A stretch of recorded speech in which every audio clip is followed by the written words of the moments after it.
All right, we're live. We're going to record, and welcome to the ProbateData PowerGym. It's been a minute since we've done this. Just going to adjust this real quick. There we go.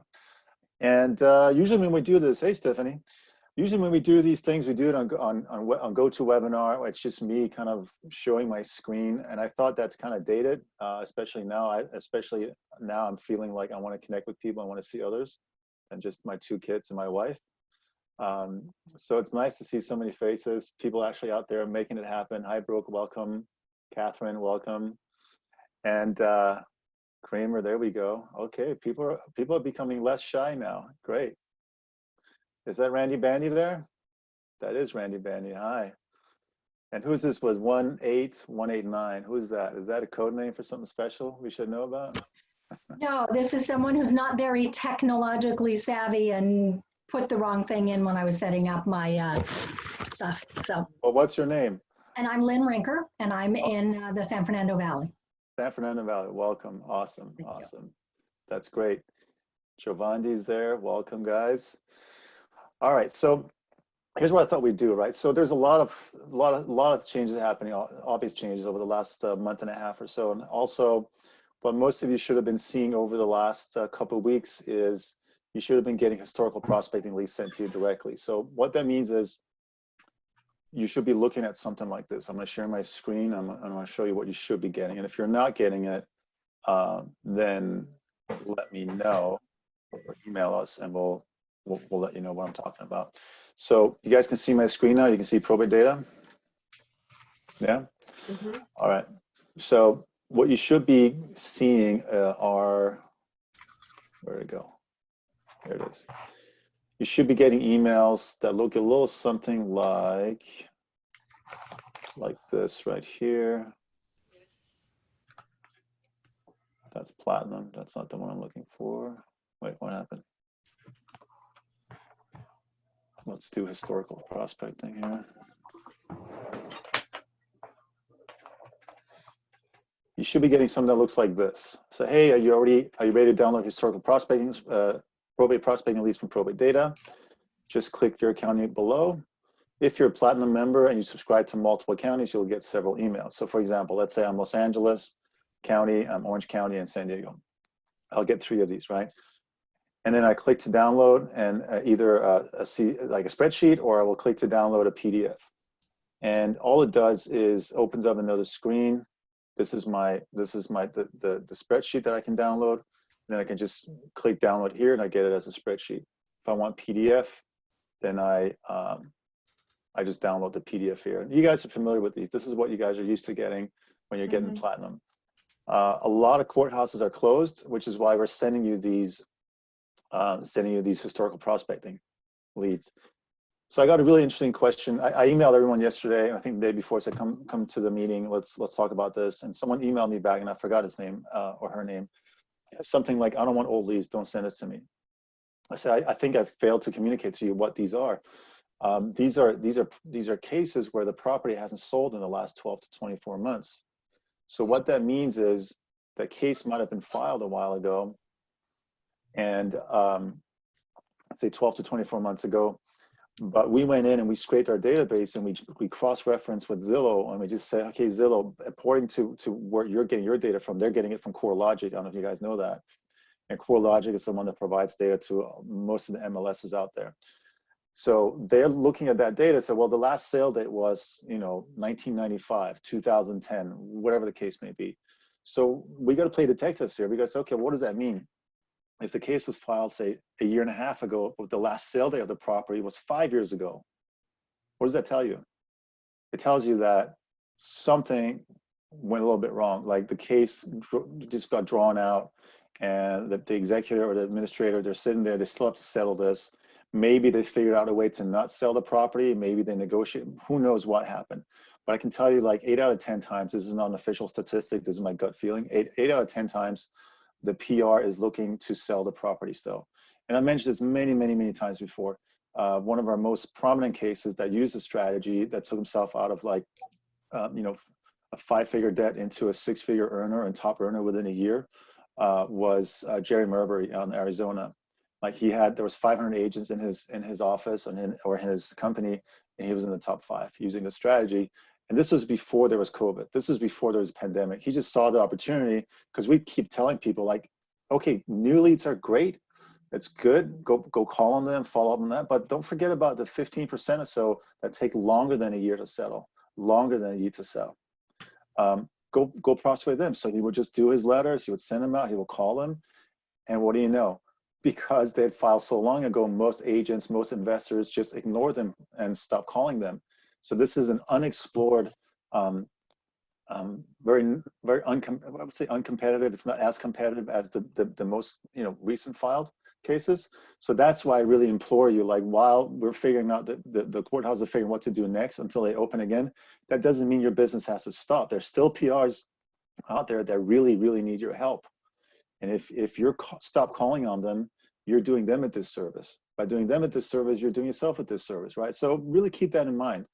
This is a relationship game. This is a relationship driven business. So let me just see by show of hands if this is something that makes sense to everybody. And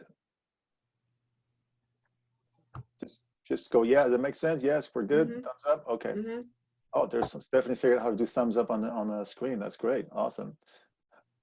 Maybe we should do a class on how to use Zoom. Stephanie could teach it. All right, so I want to see if there's anyone that has any questions based on what I said so far before I get into some of the data. I want to hear from you guys in the field. How many of you have tried this? How many of you have used it? It's been 3 weeks that we've been sending out leads to you guys, but I've been beating this drum now for 2 years, saying go back in time, go back in time. And I always tell you, go back into ProbateData. Here's how you do the search, but I realized you don't want to have to figure out ProbateData, so we just start emailing it to you. So don't be shy. Let me see if anyone out there has any experience with historical prospecting. Let's see, Michael is there. I sent you a text, Jonathan. This is Lena. Yeah, go ahead. Hey, Lena. I sent you a chat. I've been working with the historical data, but I'm finding that before I call these people, I'm trying to determine if the property is first either on the market now, or if the tax records are showing that the property has someone living in it. And I'm finding that a lot of them are showing that there's someone living in them. And I'm wondering if it was a quit claim deed or family members, the last name doesn't always match. Yeah. But I'm finding a lot of these, you have people in there that's being shown as current owners that are claiming homestead. So what do you do when you call on them? What kind of conversations are you having with them? Well, I haven't called them because I'm thinking the property isn't available. Okay, is that the so wrong this is assumption?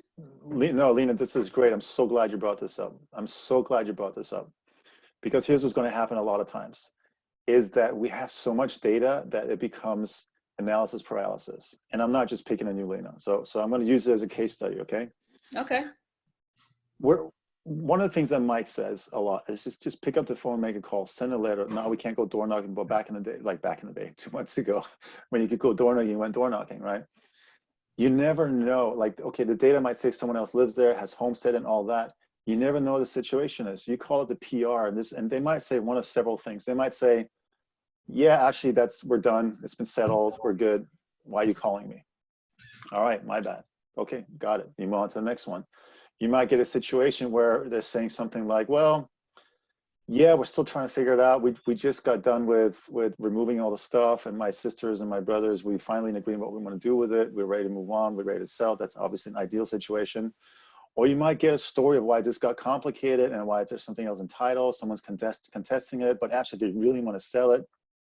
You want to ask open-ended questions where you hear where they might be stuck. And so, well, I have someone that might be able to help with that. You know, this is what I do. Like Brad Brittenlaw said, this is exactly why I'm calling. This is what I do. I noticed that their case was open a year ago or 2 years ago, but the property still hasn't sold. I checked on the MLS. I looked at all the data. I couldn't make sense of it. I just want to make sure you're taken care of, especially during these times. And I see that grandma's house was worth about $600,000. And I'm wondering if there's any mortgage on that, and if that's something that would benefit your family right now, for you and your sisters and your brothers. So look beyond the data. I'm saying this is the data, guys. Okay, I'm saying this as someone who built ProbateData and a bit of a data geek, right? But I always look at the data like, what's the story here? And if it doesn't make sense to me, I just pick up the phone and call. Back when Mike and Molly and I were investing in probate real estate, I would always be like, yeah, but Mike, look at this, look at that. He's like, I don't care about the data. Just give me the phone number. Let me call him and find out what's going on. And he would just start, you guys know Mike. He's a great conversationalist. He would just start Right. chatting, and that would just reveal everything. So remember why you're in this, because you're doing this for the relationship building, right? You're doing this to find out what's going on. So Elena, thank you so much. That's a great opener. I really enjoyed that. Thank you so much. Well, can I make one more statement? Yeah, go ahead. Now, I heard in one of the prior classes that we should be sending out the letters first and then following with a call. So that's not really applicable either. Just call. I would, so how many of you were on Molly's class yesterday? Just by show of hands. No, I missed Molly? that one. Okay, so that got recorded and I sent out the email yesterday so you guys can rewatch that. And it's also on Facebook, in the Facebook group. Going back to basics, right? So whatever you're comfortable with, whatever you feel best with, whatever's best to you. Like Brad, for example, he loves the phone. He'll just do phone all day long.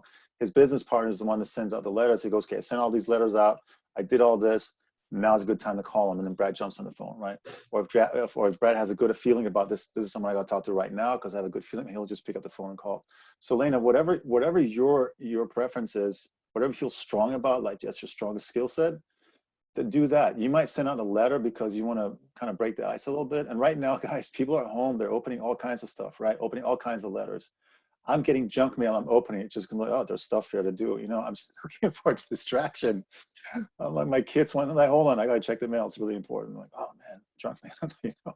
So you don't know, like stuff that would have been regarded as junk mail prior, you know, including your mailers that go out, like asking them to get in touch with you, they might have been like, they might look as like, actually someone cares, you know. If you send out postcards and write a note, go back and watch that lesson from Molly yesterday. So nothing's carved in stone here. We give you guys strategies, but you got to adapt into what makes sense to you guys.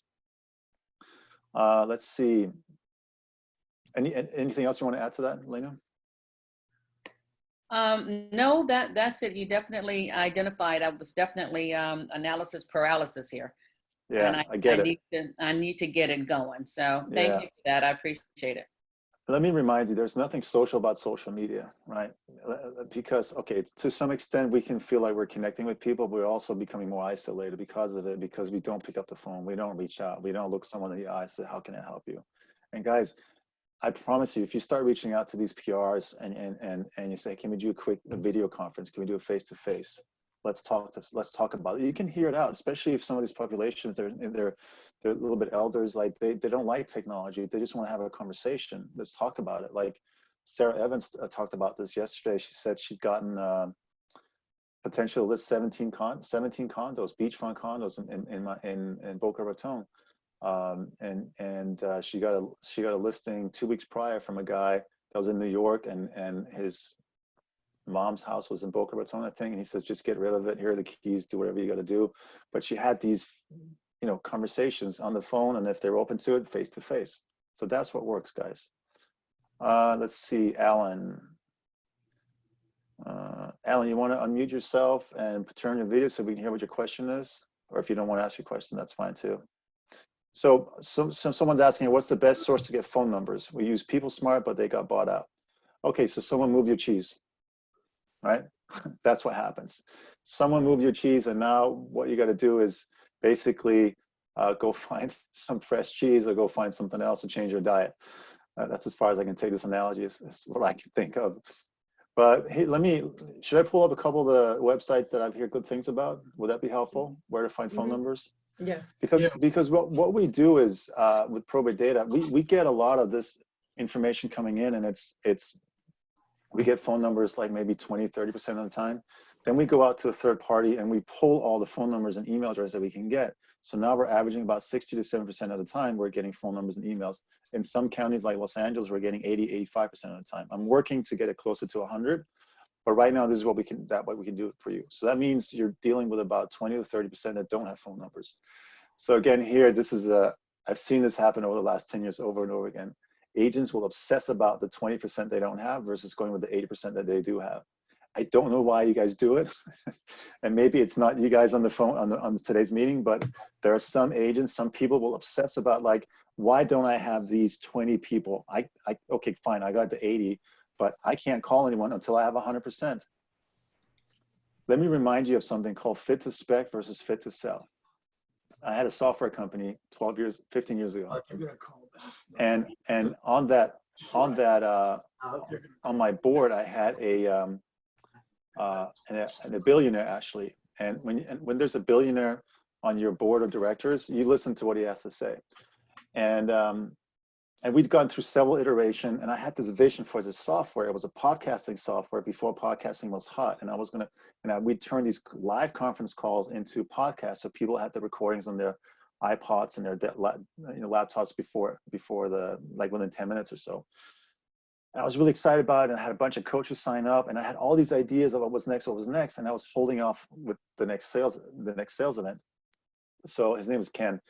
And Ken sat down with me. He goes, okay, let me see what you got. And I showed him. I said, well, these are all the things that I want to build. These are all the features that I want to build, right? He goes, that sounds great. What do you have right now? I said, well, this is what I have right now.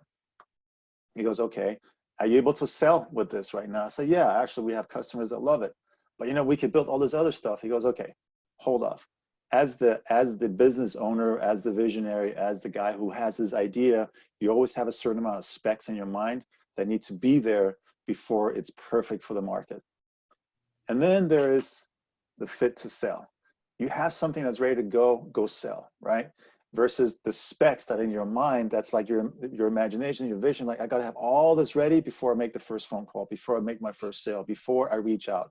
It's gotta be perfectly aligned.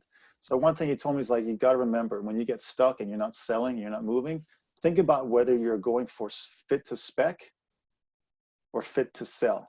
Do you have something here that's fit to sell? So my point here to you is like, if you have a bunch of leads that have phone numbers and email addresses, and you're missing, say, 20 or 30%, okay, forget about the 20, 30% right now. Even if some of those property addresses look super hot, get in the gym. It's like getting in the gym, right? Get in there, start working out, pick up the phone, call them, send mailers. That's fit to sell, fit to sell, fit to sell. Get going, guys, get going. We're at stay-at-home orders, but we're not at couch potato orders. we gotta get going, guys, right? So that's what I want to share with you. It's like fit to sell versus fit to spec. And then another thing I learned from this guy, Ken, he's like, you want to pick progress over perfection. Progress over perfection. So I got an email the other day from someone, I'm gonna leave his name out. Maybe he's on this call, maybe he doesn't want to share his name, but he's like, look, I've been with you guys for a while. I haven't done anything really. I've sent out some postcards and I've done some other things. I have all these flyers, but I'm not sure if they're right yet. I have this version and that version and this version and that version. And, when should I start mailing them out? I say, anytime is good. Just start mailing, start getting it out. You have the right verbiage, the right call to action, just get it out. Yeah, but the colors, and should I use brown over taupe, or should I go with, so you see where he was going with this? He had a spec in his mind and was like, is it fit to spec or fit to sell? So that's what I want to encourage you guys. So let's look at phone numbers. Let me see if there's any questions here.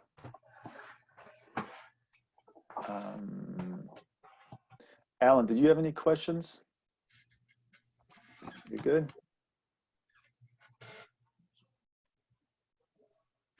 Let me unmute you. No, I'm good. Thank you. Go ahead. Alan, I see you left a chat in there. You said you haven't done anything. You didn't know how to proceed. Did you just join us recently? I would think probably the last quarter of 2019, I actually joined. I took the course. I was sent 70 leads, I guess. Unfortunately, I didn't even open them up because I really didn't know what to do.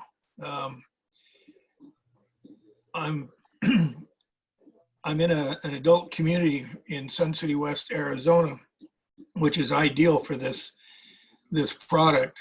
And now that we have this COVID-19 isolation, I just thought this would be a great time to get involved in this and really get moving. Okay, great. So I encourage you to two things, right? Are you on our Facebook group? No. How do I get a hold of it? Yeah, just email support@mtieducation.com. MTI support? Yes, support@mtieducation.com. Okay. Okay. and then ask them they'd like to join the Facebook group. And Okay. then they'll get you in there and they'll send you the link. And so we put a lot of content up there. And also, honestly, this is what's really great about it. We're close to 2,000 strong now in there. We you know, Mike, Molly, and Brad, and I, and Bettina, we put out content. We think things that we think will be helpful. But really, the powerful thing about this, Alan, is the members, right? Because you'll have people with more experience over others that are just at a point of like, yeah, I want to give back, I want to pay it forward. And they just, when you put a question in there, you'll see people supporting each other, people exchanging phone numbers. Like you can say, hey, I'm in Arizona, who's in Arizona? I need a hand or whatever. Just get involved with the community. That would be my first suggestion. The second suggestion is go back and rewatch the videos. And then the third suggestion is, you know, keep showing up to these kinds of meetings. So keep at it. You're at the right place at the right time. And I believe your intention is correct as well. Let's go look at the phone numbers. So this is Martine and Peter. What are you guys doing? So Mac is saying you can use White Pages, Premier, or Bin Verified. So Bin Verified, I hear good things about it. We were using White Pages for a while as our source to get phone numbers, and honestly, I wasn't happy with them. That's why we switched, and since then, the amount of phone numbers we've been getting has been really good. Another one, do you guys want me to pull this up on a website so you guys can see it? Would that be helpful? That would be good. Yeah, okay, good. Let's do it. Let's do it.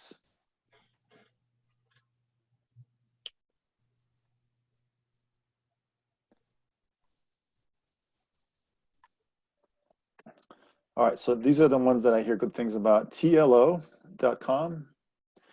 TLO, they've loosened their grip a little bit. They used to be just for private investigators. From what I can tell, it's easier to get in there now. They have a really good hit rate in terms of what they return. So TLO is one that I can recommend. I believe their cost is like $1 per query or something like that. So it can get a little pricey, but you get what you pay for, kind of a thing. Spokeo is a free resource, SPOKEO. Spokey is a free resource, and they have a paid version, I believe. And you can look up by name, by email, phone, or by address. And you see what comes up. And a lot of times what they'll do is, like, if you put down a name or an address, they'll say, hey, we've got all this. We'll show you this much, but if you want all of it, you got to pay to play. So you decide what you want to do with that. The next one that I hear, this is, I think, Michael Salas's favorite, Intellius. Intellius.com.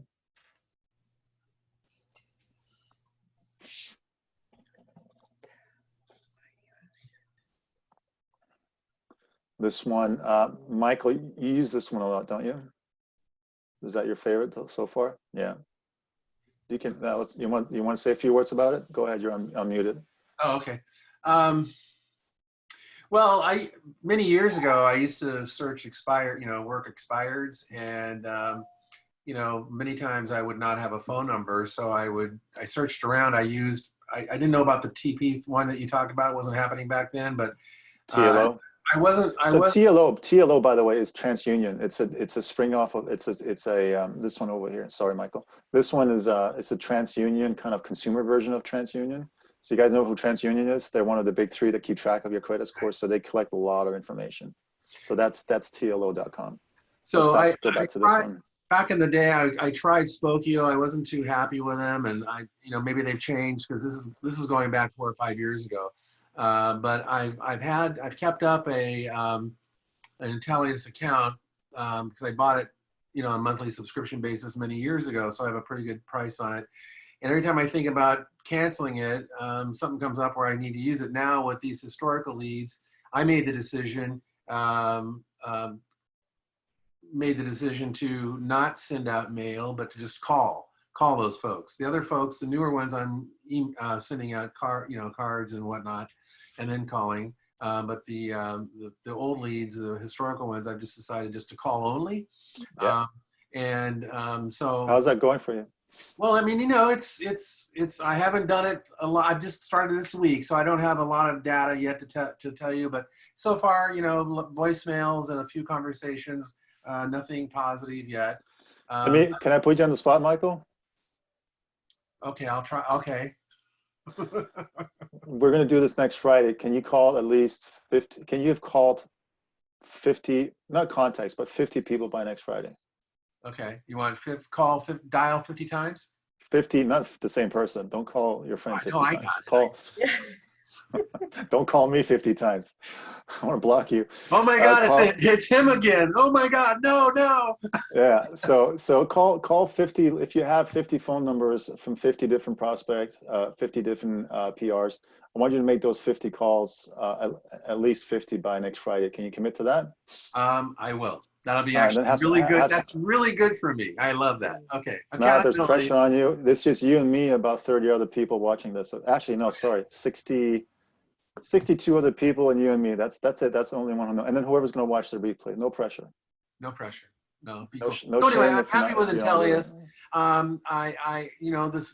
I did, as you know, I did a big search this week, came up with a bunch of numbers. It was like 134 or something like that.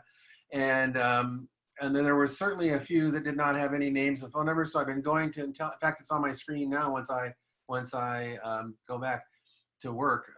So I've been finding, I would say that I've only not found out of about maybe, I don't know, 30 names that did not have phone numbers. Let's just say I've only encountered 3 or 4 that I could not come up with a phone number with from Intellius. And I'm okay with that. I'm not going to go crazy if I can't find a phone number. I'm just going to let it go because I don't want to go down that. Fit to sell versus fit to spec versus fit to sell, right? Right. Yeah, I don't want to go down that rabbit hole of search. Because I used to do that with expireds. I used to go crazy, like Lena was saying, searching the public records, searching this, searching that, go on the internet, and I would spend an hour researching one frigging name. And I was like, I got over that. Yeah, we've all been there. All right, Michael, thank you. Thanks for sharing your story. So 50 by next week, right? Yes, sir. All right. Now I got from Gail and Rob Schwitz and someone else recommended a couple different ones. Let's see here from Gail. Gail, I'm going to unmute in just a moment. So I think Gail was the one that said, this is truepeoplesearch.com. I think Gail said this one or the other one. Here, Gail, let me just find you. Gail, where are you? Turn on your video, Gail. There you are. Hi. Hi. Okay, you are now unmuted. Go ahead. What do you have to say?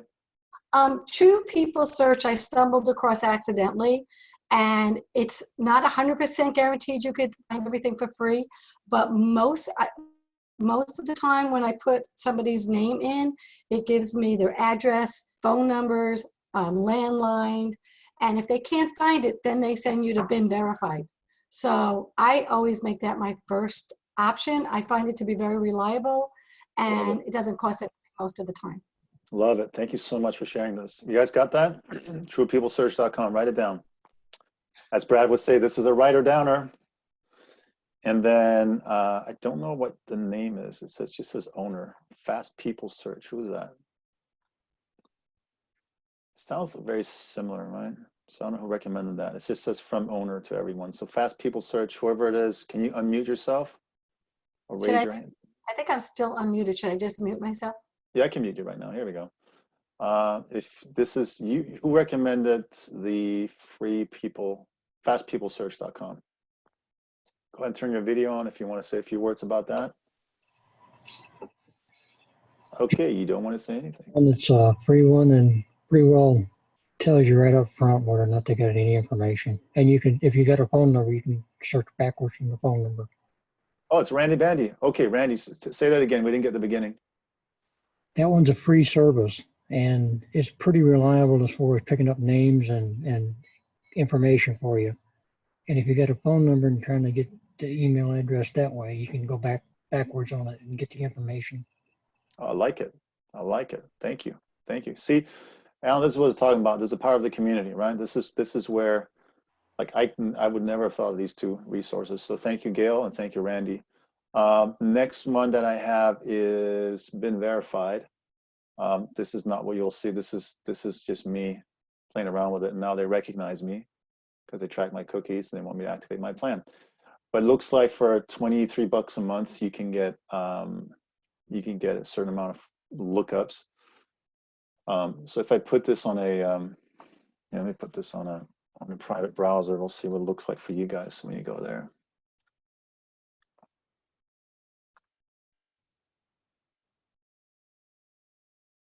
So this is what you'll see, binverified.com. I'm hearing good things about this. Gail mentioned it as well. So Gail, maybe the 1-2 punch that you talked about is the fast people search, and then and if you don't get anything there, you go to bin verified. Are you paying for this, Gail? I unmuted you. Hi, I was talking about true people search. True not the people. fast. Okay, sorry. Yeah, I Yeah, got me confused. No, I'm not paying for it. And anybody's welcome to try it. Just put your own name in and see if it comes up. Mine does, and mine's unlisted. And it gives you the cell phone, the landline, sometimes the address. And I found it, I've done it with looking for friends and different things, and it's very reliable. But sometimes it can't find somebody, and then it sends me to bin verified.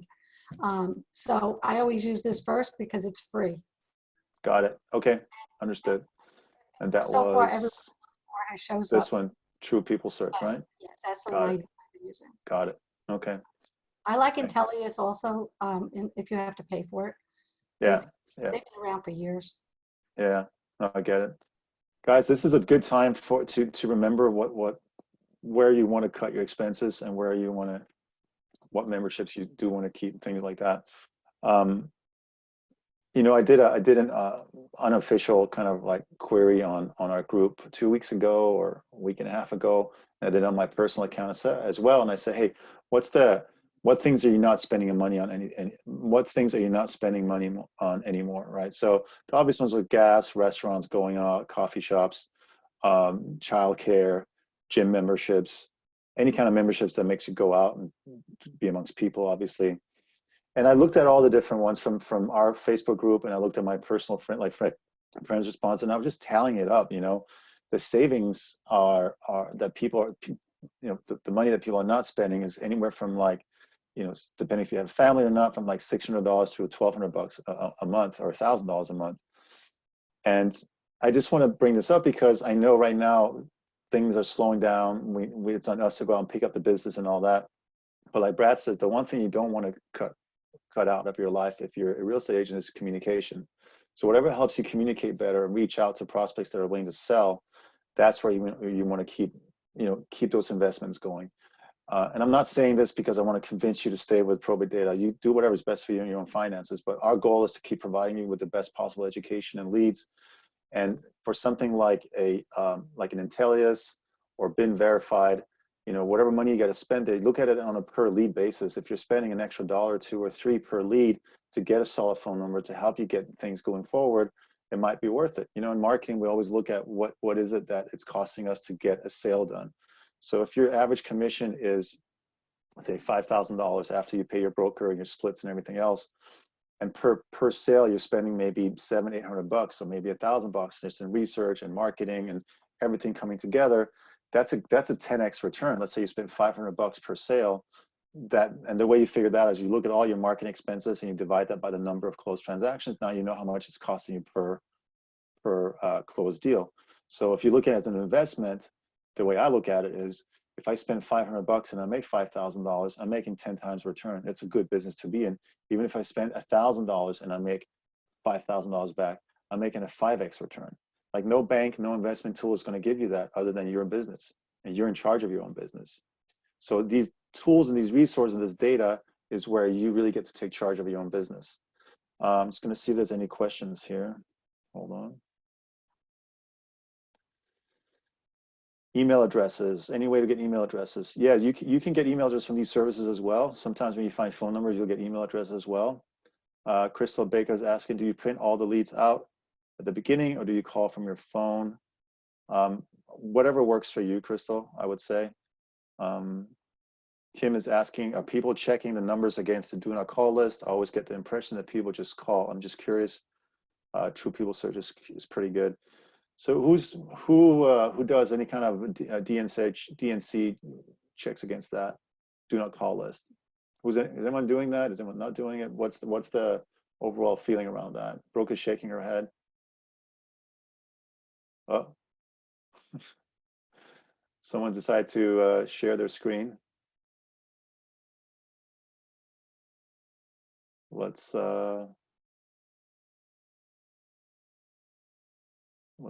stop that from happening.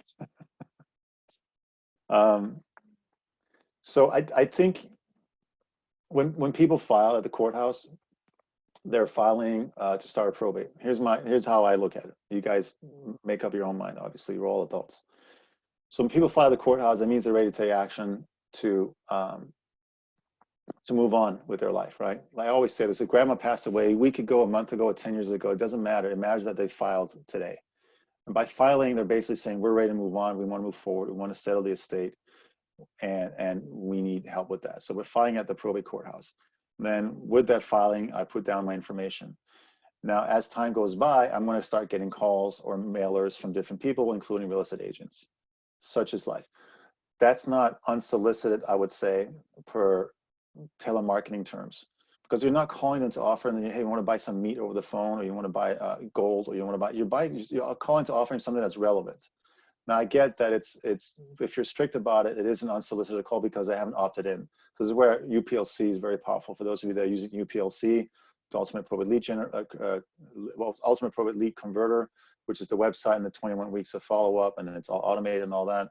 And you get people opt in there. That's great. You can send out mailers.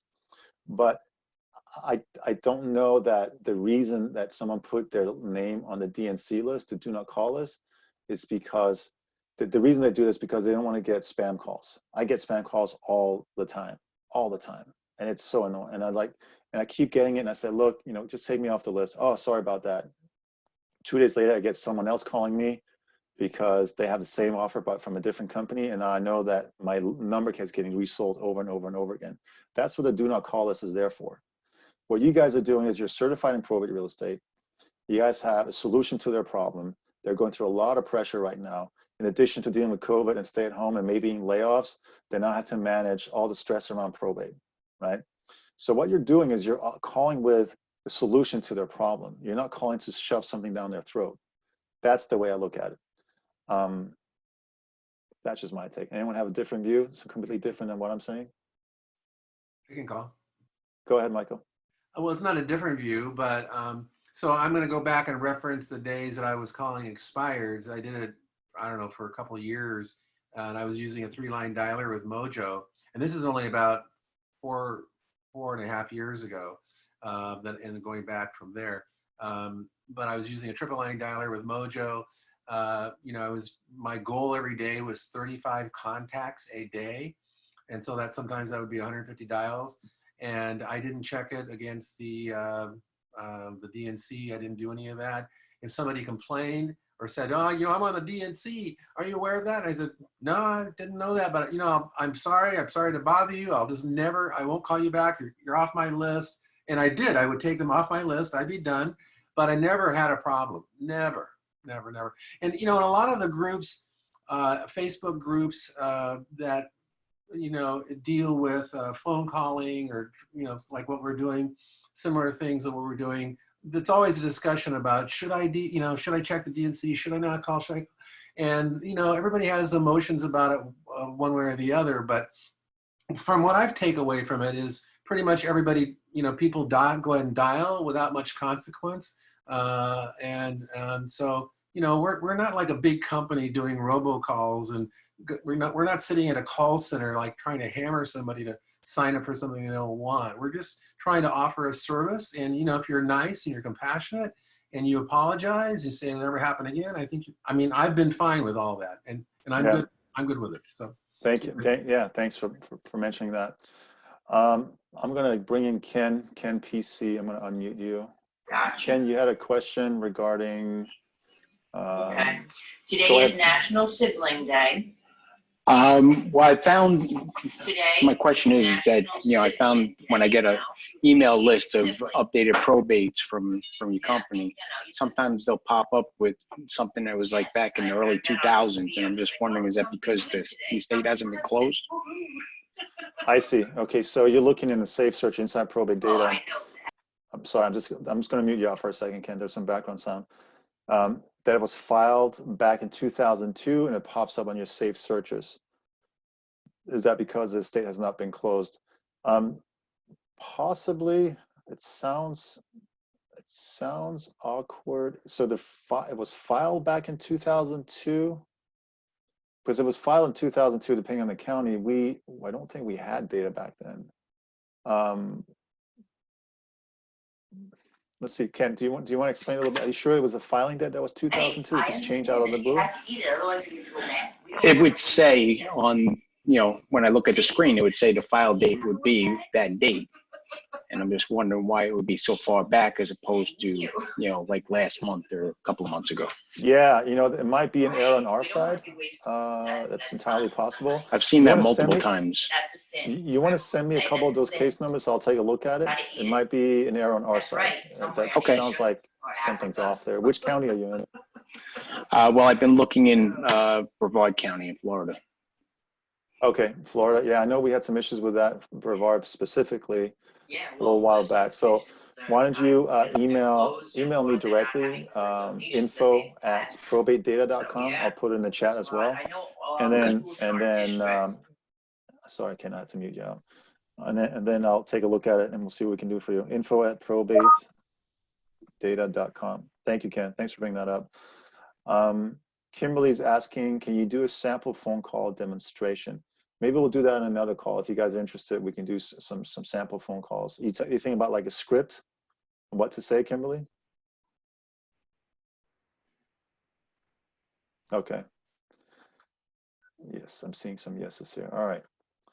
All right, let's see. We're about 45 minutes into it. Usually these things take about half an hour, but we haven't done one for a while, so I'm okay with that. Is there anything else I can help you guys with? Do you want me to show you something on the back end of ProbateData? We've shared some resources. Ken is saying sample phone, like phone calling examples, like role playing kind of a thing, or just testing it out? Is that what you guys have in mind? Kimberly asked for it. Here, Kimberly, I can unmute you. Go ahead, Kimberly. Yeah, just what you would typically say when you cold call these people or call off the list, how you start the conversation. Yeah. So how long you been with us, Kimberly? I'm new. You're new? Okay, yeah. Yeah. So we have, so in the training manual, we have specific scripts and things you can say and do and you can mail out. There's also a lot of good people on our Facebook group, so I encourage you to get on that as well. And then how long have you been in real estate, Kimberly? 10 years. 10 years, okay. So I would do what you usually do, right? But preface it with acknowledging what they're going through. All you got to do is acknowledge what's happening so they feel received. From my experience in communication and being married and having 2 kids, it's all communication. It's all in how you receive someone, and also in business. Like if you acknowledge someone's state and where they're at and you match them with your tone, your voice, and your intensity or lower intensity, and you say the right things, and then they actually feel more acknowledged. So the first thing I would say is when you're calling on someone for the first time, they end up picking up. I would say something like, hi, this is Jonathan. You've never heard of me. You've never spoken with me, but I noticed that you've actually, so the first thing I do is I start with the truth. The truth is she doesn't know me or he doesn't know me. So right then and there, I'm not trying to push something on. I'm acknowledging where we're at right now. You don't know me. And the reason I'm calling is I noticed you'd filed for probate at the courthouse. And I'm just curious because this is what I do for a living. I'm a certified probate real estate specialist. Is there any resource I can help you with? We don't have to talk about real estate right now, but is there any resource I can help you with? I don't know, why are you calling me again? I noticed that you filed for probate for grandma's estate, where you bring up the name. And you filed, a month ago, 2 months ago, a year ago. If you're calling on these historical leads, the verbiage might be a little bit different. I noticed you filed a year ago. I'm just curious because this is what I do for a living. I help executives and ministers that are going through probate. I help them get through this as efficiently as possible. And I noticed that the real estate hasn't closed. Is the case closed? Is there anything I can help you with there? Does it seem stuck? What's the #1 challenge you're facing with right now? If you get into talking and say, I'm just curious, Kimberly, what's the #1 challenge you're faced with right now? Just let me hear what it is. Oh, grandma left so much stuff in her house. I don't know what to do with it. Oh, I happen to have a good estate sale company, or I can have a trash removal, one of the things that I hear Brad talk about a lot is saying, well, did you and your siblings and the heirs, did they get to remove everything out of the house that they wanted, the personal things that mean a lot to them? Yeah, we got most of it out. Okay, so what are you gonna do with the rest? I don't know, donate it, trash it, whatever. Just get them talking. So whatever you've done for the last 10 years, Kimberly, it's all empathy driven, especially during these times. So the first step is acknowledge what they're going through, where they're at, and then ask, what's your biggest challenge? How can I help? This is why I'm here. This is what I do. And even if you're new to probate real estate, if you've been in real estate for 10 years, you've been helping people to go from here to there, wherever that is. You guys are bridges of solutions. Agents are the bridge to where people are to where they want to be. Now, you happen to pick this thing called probate. The place where they want to be is they want to settle the estate. They want to get rid of everything, get out of it, and get paid, right? And the biggest asset is the real estate. And that's where you can come in and help them bridge that gap. Does that make sense, Kimberly? Yeah, so are people getting objections right now? Obviously with COVID, it's not a great time to put the house on the market. So what's everyone saying with regard to that?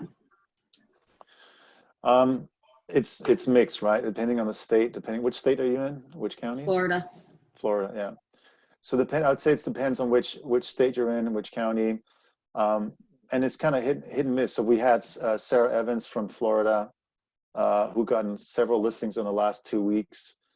If some people are hesitant, some people are more engaging, but there's always going to be objections. Like I just gave you a scenario where it kind of went okay, but you're going to get people that don't call me and they hang up on you. All right, then you call a week or 2 weeks later. I mean, this is the game you guys are in, is dealing with objections, right? But I think you would look. If I were you, I would look at data and see what's going on. So you're not coming from your own personal opinion, like, oh, everything is great. And you look at the data. Brad did a great job yesterday talking about data and what the different people are saying. Were you guys on Brad's thing yesterday? We did with Brad. Was that yesterday? Paul was on it, right? Michael, were you there too? Yeah. Okay.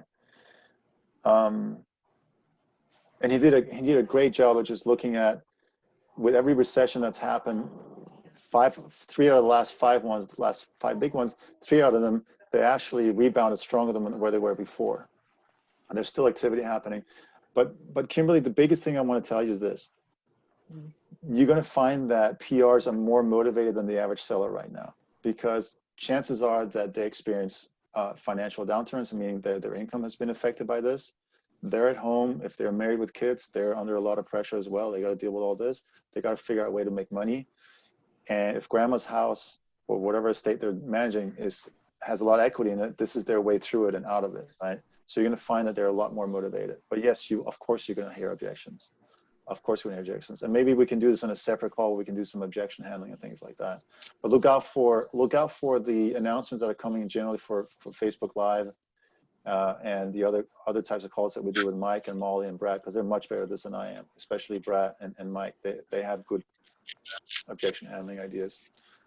Can I throw in something? Yeah, go ahead. So this is for Kimberly. There is so much out there right now about doing business in a virtual world that we're in right now. I mean, that might be a way to separate yourself from the herd, is just distinguish yourself as a, out of the box thinking real estate agent. If you can provide, say, hey, look, well, hey, I'd really like to sell that house, but there's just no way. I'm not coming out of the house. You can't come over here. We're on lockdown, blah, blah, blah. I said, look, how about if I drop off a 360 camera in a case at your house?